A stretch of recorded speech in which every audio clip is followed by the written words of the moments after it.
ചെമ്മീനും കുരുമുളകും ഇട്ട പീച്ചിങ്ങക്കറി. പീച്ചിങ്ങ എടുത്ത് മുറിച്ച് സെറ്റാക്കി വെക്കുക. മൺകലത്തിൽ വെളിച്ചെണ്ണ ഒഴിച്ച് വെളുത്തുള്ളി, പച്ചമുളക്, സവാള നന്നായിട്ട് വഴറ്റി സെറ്റാക്കി എടുക്കുക. വയറ്റി വരുന്ന സമയത്ത് അതിലേക്ക് 1 സ്പൂൺ മഞ്ഞൾപ്പൊടിയും 2 സ്പൂൺ കുരുമുളക് പൊടിയും ചേർത്ത് വഴറ്റുക. എന്നിട്ട് കുറച്ചധികം കറിവേപ്പില എടുത്ത് അങ്ങ് സെറ്റാക്കുക.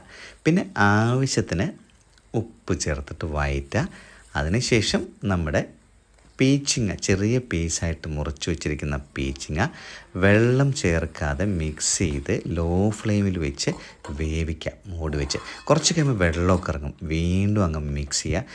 വെന്ത് വരുന്ന സമയത്ത് അതിലേക്ക് ഉപ്പും മഞ്ഞൾപ്പൊടി ഇട്ട് വേവിച്ച് വെച്ചിരിക്കുന്ന നമ്മുടെ ചെമ്മീനെടുത്ത് തട്ടുക.